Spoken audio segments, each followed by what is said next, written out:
Welcome to this video. In this video, I will be discussing the solutions of Dirac equation.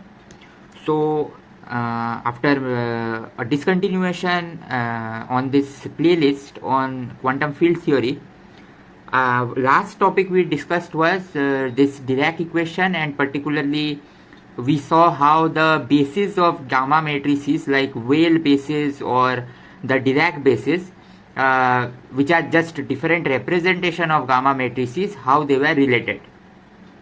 Now what we will be doing is we will be looking at the Dirac equation. So here in this Dirac equation, this psi that we have here, this is a spinor, it's a bispinor, and we have also discussed a lot regarding this. And particularly we obtained this Dirac equation from a corresponding Lagrangian, which was constructed in such a way that it was Lorentz invariant. So now the idea is here this psi of x is a classical field. So this is a classical equation and there is nothing as quantum in this but we have, if we have taken courses in relativistic quantum mechanics, then at times we treat this psi of x as a wave function, but in the sense of quantum mechanics we say that this is a classical field. So this is just some sort of a classical function, but nevertheless it will be important and quite intuitively it will help us to understand the quantization of this field once we know how these solutions can be written for this psi of x. So with this we will move towards this solution of the Dirac equation. So here these gamma matrices, I will be working in the Dirac representation where the gamma 0 is given like this, where gamma 0, these are 4x4 matrices. So it is clear that this 1 is actually identity on a 2x2 matrix, and this gamma I is again the Pauli spin matrices, I varying from 1 to 3.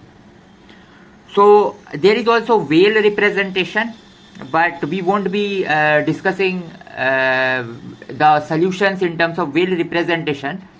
Rather, we will be interested in some general feature of the solutions that will not depend on which representation we are working on, and similar kind of a construction of solution can easily be done in Weyl representation.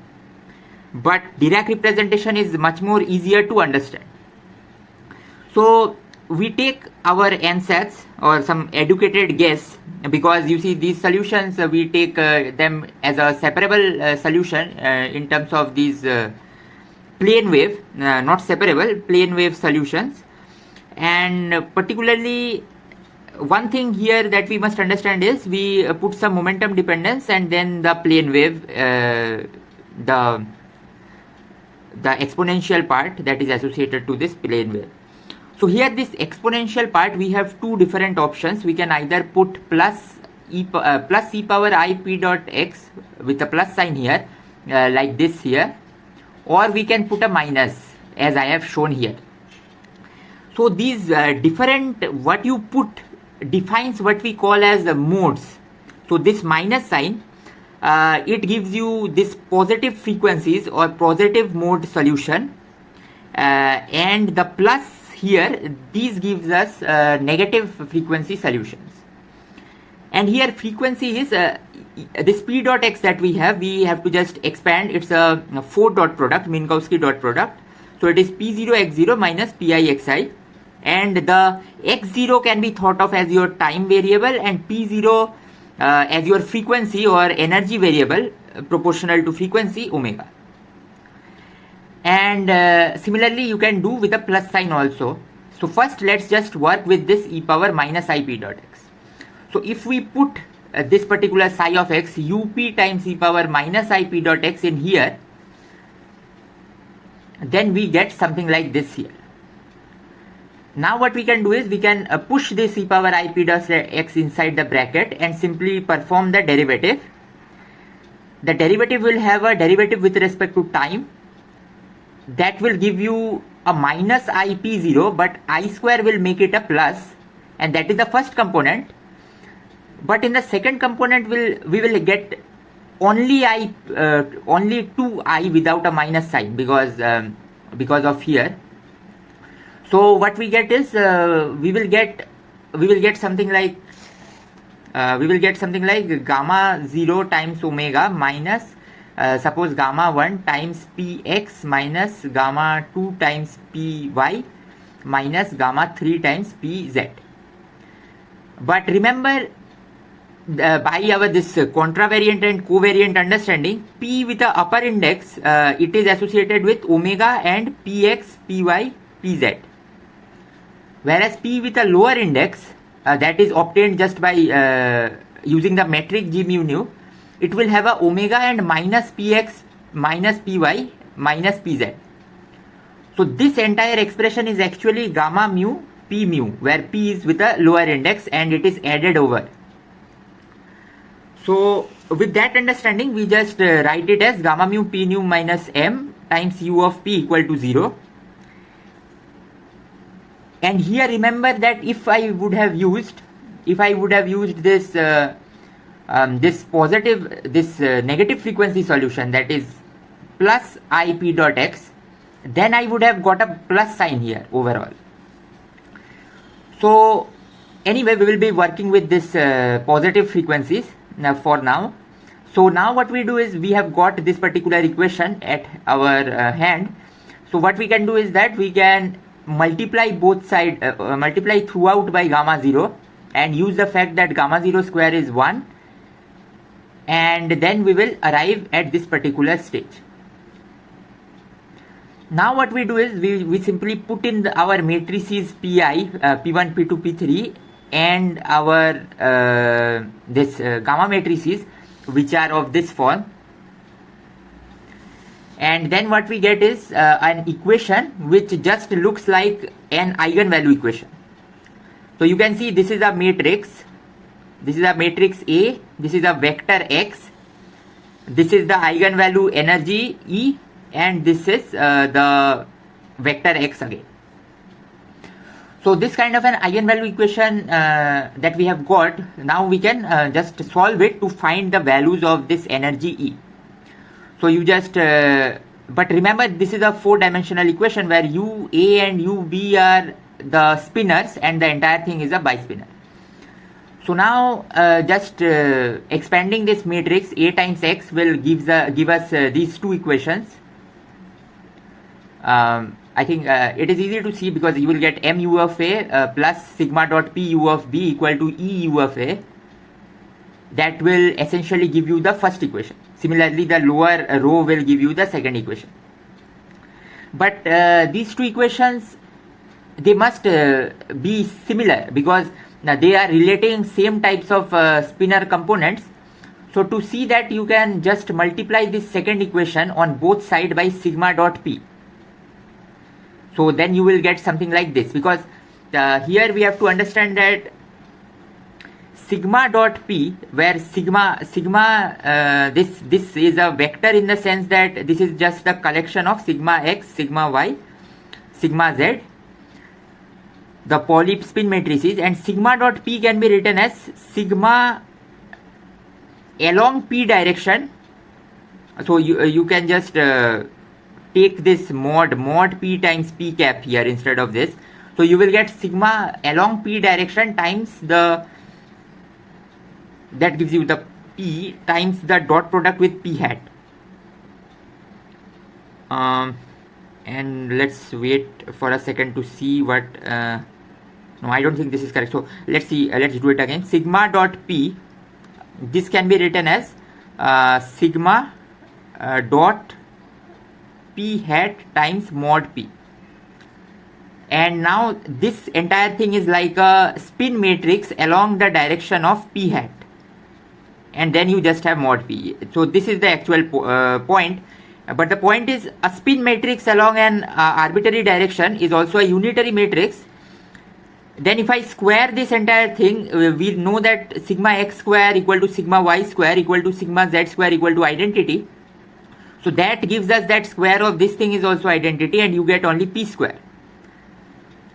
Now we know e square minus p square is m square, so we can put p square as e square minus m square.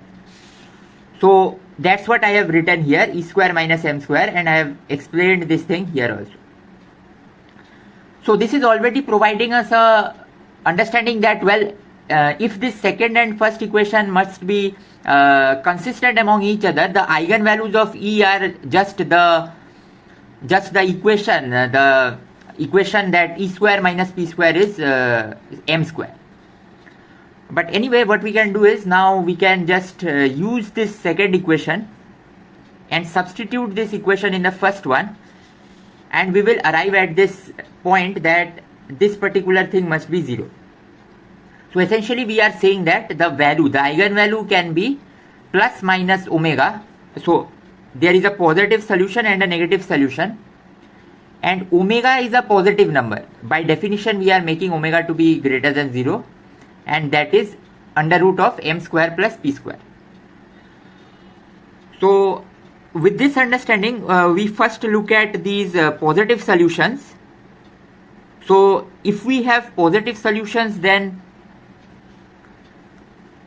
this energy is plus omega, and essentially you can see that here the numerator is a positive term, it is just omega plus m. So we will actually substitute u of b in this equation, that will give us the solution. So here you see we had ua and we had ub, but I can write ub in terms of ua. So essentially this particular solution, along with this positive frequency part, gives us a solution of Dirac equation that has a positive frequency or a positive energy, and it is also traveling, it has a positive energy and a positive frequency and representing. Now there is a bit of a problem that relativistically I will say that it represents a particle traveling with momentum p vector, but here we can just say that it is a classical solution and this is the solution. Further, this solution can be normalized, but we let's not look at the normalization now. We will fix the normalization later based on some sort of a completeness relation between these u vectors that we will see. So one thing is important to see is that this UA is a 2 cross 1 vector. It's a column vector, and these can in principle be complex numbers, and you can normalize UA by saying that UA dagger UA is 1. So that kind of a normalization simply means that UA belongs to UA is basically a qubit system. It belongs to a 2-dimensional Hilbert space.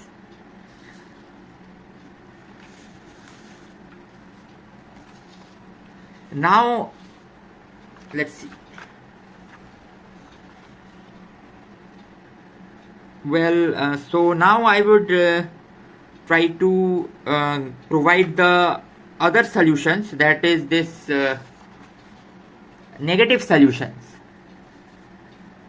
So we have discussed the positive solutions. Now the negative solutions can be done in the same manner. So, but in the case of negative solution, the energy is minus omega. So this means that what we need is here, if you remember, in our case of positive solution, we saw that this denominator that you see, E plus M, it was omega plus M and it was positive.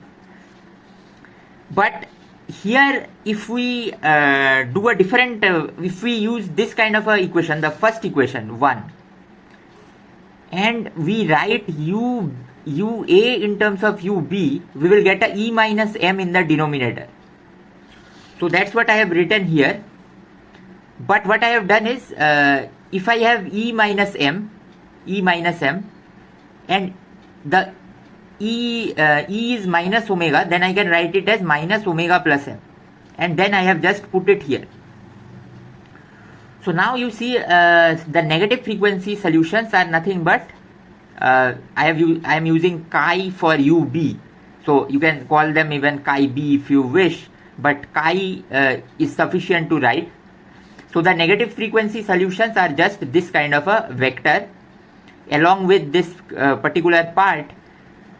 And the idea is that now you see this part looks like a like a negative frequency. Earlier, if you remember, we had e power minus I omega t, but now because energies are negative, it is e power I omega t. So from a negative frequency, from a positive frequency solution, now we see by taking the energy to be negative, we are getting some sort of a negative frequency solution.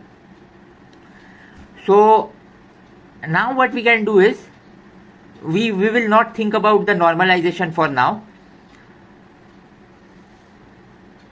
So the point is, we have understood the positive frequency solutions and the negative frequency solutions. But now the point is, what about the vectors u that we have? So these vectors u that I discussed, that they belong to a Hilbert space of dimension 2. That means anything that belongs to a Hilbert space of dimension 2 can be broken down in terms of two orthogonal components, because they sit in the dimension 2. But what these components must I choose? How we can choose it to be eigenvalues of sigma z operator, we can choose it to be eigenvalues of sigma x operator, and in general we can choose it to be an eigenvalue corresponding to an arbitrary spin operator directed along the direction of the momentum. So that is what we do, and this choice has a very high impact on what we call helicity of the system. So let's quickly see that. So given a direction of momentum, we can always choose, it's a choice, we can choose this u or this chi that were sitting here, we can choose them to be eigenstates of this spin operator along the direction of momentum, and they will have +1 value or -1 value corresponding to the spin up or spin down direction. And further, the most important point will be, suppose you have u1. So we got positive frequency solutions or positive energy solutions that were of the form of ua sigma dot p over omega plus m ua, and the negative frequency solutions were minus sigma dot p over omega plus m ub and ub. But because I have the same component everywhere, I can forget about this b also, or this a also. Now what I am saying is, I will break this u into alpha times a positive eigenstate of the spin operator sigma dot p hat, and beta times the negative eigenstate of the spin operator. So essentially I will get these two solutions were independent, and within this solution I will get two more independent, so I will get total 4 independent solutions, such that if I put the positive p part, then you can see that it will be an eigenstate. It will be an eigenstate of the operator that I have written here. So here sigma p hat is just sigma dot p hat. So this can easily be checked, because by definition sigma p will give me +1 p plus, and this will also give me a +1, so I get a plus sign. So this is what we call as helicity operator. So helicity operator has this kind of a form, and I can always choose my solutions of Dirac equation to be eigenstates of the helicity operator, such that the eigenstates which are positive, that gives us plus values, are then the equation or the solution. You can say that it is called right-handed solution. Actually In relativistic quantum mechanic term, you can say that this is actually a wave function, and you are getting particles which are right-handed. And similarly, you can also get particles which are left-handed by simply taking it to be p minus. So we have four linearly independent solutions that spans a general solution, and these four independent solutions can be categorized into either being right-handed or left-handed. So this is the end result of this video. So you can see that I have broken up the positive solutions which had this kind of a frequency term associated with it. I have broken it to two parts. One is associated with this positive eigenstate of spin oriented along the momentum direction, and another is negative eigenstate of spin oriented along the momentum direction. This is a right-handed particle, right-handed solution. This is a left-handed solution. Similarly, I have this particular thing, and here also you have positive eigenstates and negative eigenstates. And if we check with this particular equation, you will see that this particular part is again right-handed and this is again left-handed. So these four solutions are valid solutions, and they are U1, U2, U3, U4. But what now we will do is we will just trade U3 and U4 with two different kind of solutions, V1 and V2. These V1 and V2 will be arising as positive energy solutions, but from the negative frequency ansatz. So here where we took this positive frequency ansatz and derived U1, U2, U3, U4, we will now take a negative frequency and derive the positive energies of this negative frequency. So that's all for this video. Here we discussed a bit about helicity, right-handedness, and the Dirac solutions.